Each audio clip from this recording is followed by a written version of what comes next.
તમે તમારી બાળકીઓને શાળાએ મોકલો એટલે આપ નિશ્ચિત હો કે તે સલામત જ હશે, પરંતુ આવું બધા કિસ્સામાં નથી હોતું. આમ એટલા માટે કહી રહ્યા છે કારણ કે અમરેલીમાં 4થા ધોરણમાં ભણતી 2 વિદ્યાર્થીનીઓ પર શિક્ષકે નજર બગાડી. ન માત્ર નજર બગાડી, તેઓને દારૂ પીવડાવવું, ખરાબ ફિલ્મો બતાવવી, દુષ્કર્મ ગુજારવું. જી હા, આ બધું જ હેવાન શિક્ષક કરતો હતો. હવે જ્યારે મામલો બહાર આવ્યો ત્યારે જેલના સળિયા ગણતો થઈ ગયો છે. જુઓ આખો મામલો.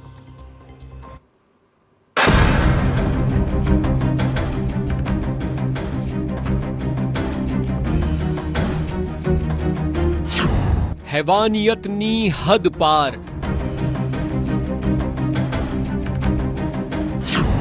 शिक्षक बन्यो राक्षस. विद्यार्थिनियों ने बनावी शिकार.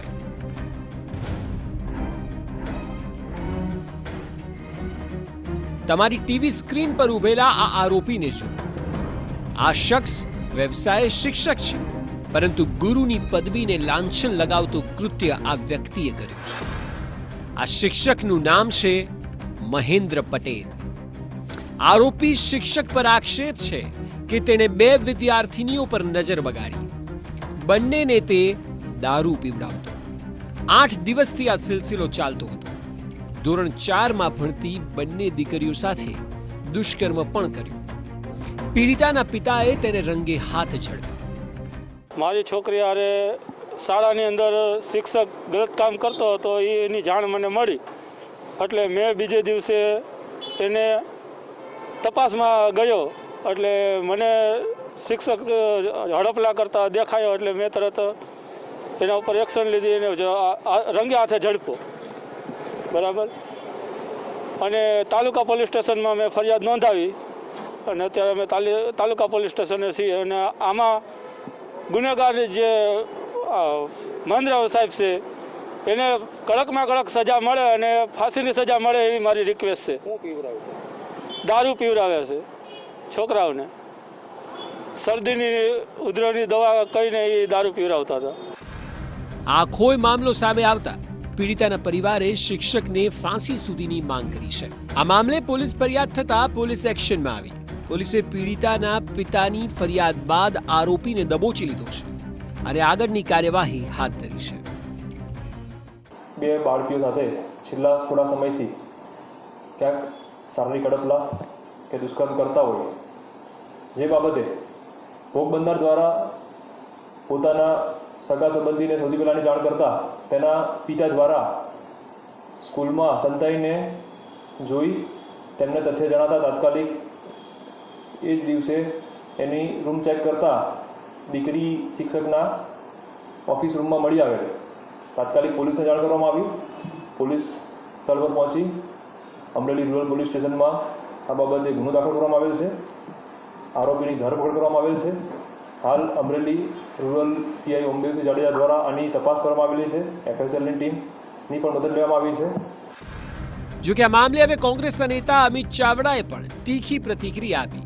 તેઓ કહ્યું કે જે જિલ્લા પોલીસ દીકરીઓના વરઘોડા કાઢે છે ત્યાં પ્રકારની ઘટનાઓ ઘટે શરમજનક બાબત છે. પોલીસ માટે કડકમાં કડક કાર્યવાહી આવા લોકો પર કરવી જોઈએ. તો આ તરફ ભાજપના ધારાસભ્ય મહેશ કસવાલાએ પણ આ મામલે કડક કાર્યવાહીની વાત કરી હતી. સરકારે તાત્કાલિક આમાં કાર્યવાહી કરવી જોઈએ. જે પણ જવાબદારો છે એમને કડકમાં કડક કાર્યવાહી થવી જોઈએ. અને જે લોકો ત્યાંનું પોલીસ તંત્ર કે બીજા જે માસૂમ દીકરીનો વરઘોડો કાઢવા માટે તત્પર હોય છે એ લોકો આવા બનાવો રોકવા માટે નિષ્ફળ દેખાઈ રહ્યા છે એવું સ્પષ્ટ દેખાય છે.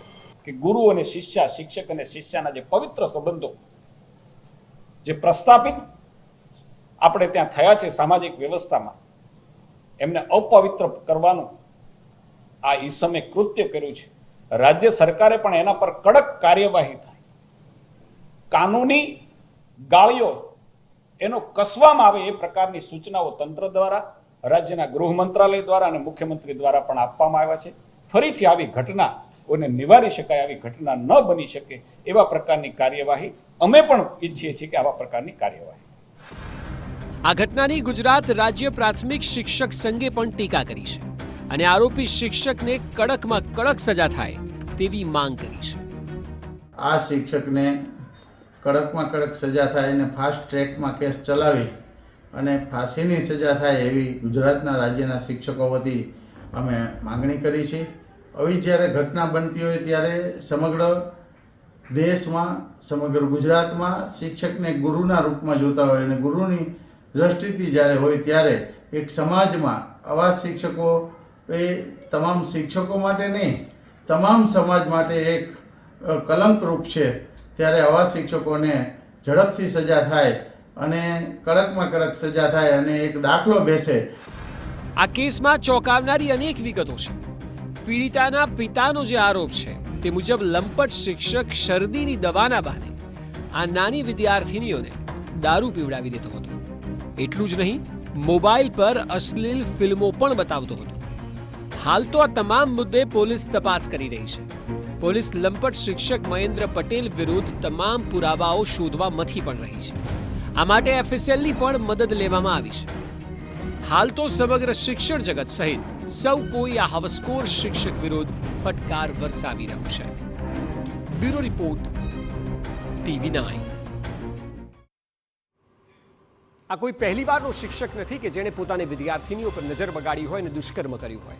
આ પહેલા પણ છેલ્લા થોડા સમયમાં અનેક એવા કિસ્સાઓ સામે આવ્યા કે જેમાં શિક્ષકો, આચાર્ય સુધી બાળકીઓ પર નજર બગાડી હોય અને નાની બાળકીઓને પીખી નાખી. ત્યારે સૌથી મોટો સવાલ અત્યારે એ થઈ રહ્યો છે કે સામાન્ય કિસ્સાઓ પણ એટલા જ ગુનાસ્પદ અને એટલી જ તેની ટીકા કરવાની હોય ત્યારે શિક્ષણ જગત શર્મસાર થતા કિસ્સાઓમાં વધારો કેમ થઈ રહ્યો છે? જે શિક્ષકોને ગુરુનો દરજ્જો આપવામાં આવે છે, જે સમાજને સુધારે છે, આવનારી પેઢીને તૈયાર કરે છે, એ શિક્ષકો આ પ્રકારે વિદ્યાના ધામમાં કૃત્ય કેમ કરે છે? આ ખરેખર ચિંતાનો વિષય છે કે જે દરેક વ્યક્તિએ તમારે મારે સમાજે પૂછવો પડશે.